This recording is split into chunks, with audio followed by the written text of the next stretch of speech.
Nahanap ko yung Bryce Hernandez. Kasi pinahiram sa House of Representatives at doon ay tumistigo. O ba't hindi na sinuli? Opo. Tinanong ko yun. Sabi ko, Mr. President,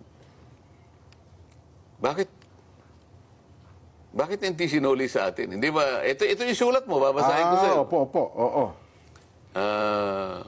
Paihiram ko sa inyo, sabi niya, pero pagkatapos ng hearing ninyo, ibalik ninyo ng madali. Opo. Ligtas dito sa Senate. O ba't pinanatili mo ka ako sa Quezon City QCPD? Sa Krami. Sa Krami. O, sa Krami. Detention Center. Opo. Sa Krami. Bakit Custodial ganun? Center. Uy, nag-request sa akin si Speaker. Teka muna. Opo.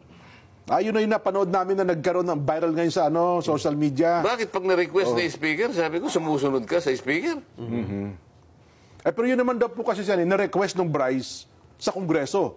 So bilang puno ng Kongreso, siya naman ata... Sino ba ang dapat magpasya kung saan siya madidetain? Yung na-contempt? O yung otoridad na nag-contempt? Yung nag-contempt. Kayo, nakastanding yung contempt order ng Senado. Hindi ka pwedeng mamili kasi ikaw ay nasa legal custody ng Senate. Nanganganib daw po siya doon, Sen. Okay, kapag hindi mo siya sinuli, binibigyan mo ng credentials sinasabi niya. Ayun. Sa mga tweet, sabi ko, ang hindi ko kayang tanggapin, kaya hindi mo siya masoli dito, naniwala ka na nanganganib siya dito Senado. Tatanggapin ba natin yan? Tayo Senado ay hindi natin kayang proteksyonan. Opo. Ito ngayon ang problema. Sabi ko, medyo madidisgrasya ang integridad ng ating inquiry dito pagka ganyan. Bakit ayaw mo siyang bigyan ng witness protection program at kinakailangang magsoli? Bakit si Hernandez hindi mo siya sinabihan na magsoli ng perang katakot-takot na halos bilyon-bilyon ang ipinatalo? Pala, mas malaki pala ang pera din nun, ha? Bakit ganun? Ang daming sasakyan din nun. Nakikita nyo ba ang pagkakaiba ngayon? Pagka nandun sa House of Representatives, kagyat na bibigyan ng witness protection kahit hindi siya magsoli. Kaya diskaya, kailangan magsoli ka muna. Tingnan po ninyo ang pagkakaiba. Nangyayari ngayon sa nakikita ko, yung aming Pangulo ng Senado, mas gusto niyang proteksyonan ng mga congressmen kaysa sa mga senador. Kaya kayo nung binanggit ni Bryce Hernandez ang Senator Jinggoy at Senator Joel, ayun. Pinutrektahan si Hernandez. Si Hernandez ang nakaproteksyon ngayon. Sinabi ko, teka muna, bakit ka ako nasa Krami? O di nagtalo-talo kami. Ay siguro, alam nila, hindi nila mapangangatwiran. Bumaba siya. Kaya ko lang naman ginawa yun, sabi niya Mamaya kapag tayo ang nanghiram, hindi rin tayo pahiramin. Ano ba ito? Hiraman ba ito? Yun nga ang punto. Yun ang lumabas doon sa iyong pagpupulong, Sen. Pero sinabi ko sa kanya, ano ngayon kung hindi tayo pahiramin? Marami naman tayong sarili. Iyon pa na yung katwiran niya. Kaya niya daw ginawa yun sapagkat baka sakaling manghiram din ang Senado. Ako lang ako, hindi ako nanghihiram. Bakit hindi mo ako kinonsulta? Bakit kita ko konsultahin? Ako ang Senate President. Yun po ang kanyang katwiran. Ako pa yung chairman That time, opo. Nung i-commit mo siya sa Quezon City, sa Krami, hindi napalitan ka na nun Hindi ka ako. Tingnan mo ka ako itong account ng news. 2:15. Nung maalis ako ng chairman, 5:24.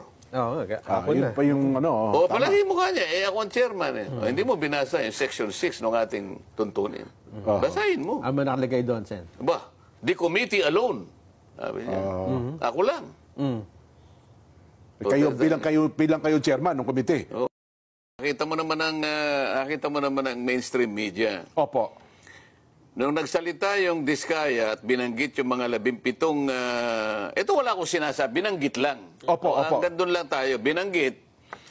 Depende na kung saan anong kapupuntahan ng pagdinig na ito. Pero maliwanag na nagbanggit siya ng 17 pangalan. Opo.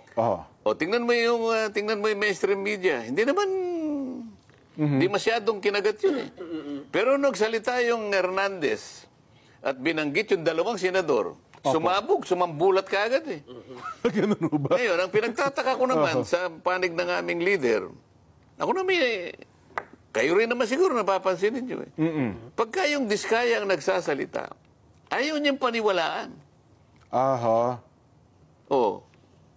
Pagka naman yung nagsalita yung Hernandez, paniwalang paniwala. So lahat ng mga witnesses doon, mas pinaniniwalaan niya kaysa witnesses na ipinundar natin dito sa Blue Ribbon Committee. Oh, hindi mo ba nakikita yung kabalintunaan dyan? Dapat sana nabahala siya sapagkat binanggit ang dalawa sa kasama namin.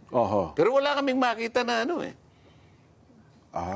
Kung ba hindi nabanggit, halimbawa, walang nabanggit na gusto ba niya, si Diskaya nagbanggit din ng ng senador, ganun ba? Bakit magugustuhin niya yun? Siya yung Senate President. Nakuha mo ba yun? Tama, Dagdagan mo pa na yung Diskaya talaga namang kalabang politika ng kanyang pamangkin. Sana yung ganong mga pagbibigay niya ng komento, kakitaan sana siya ng pagiging objective sana.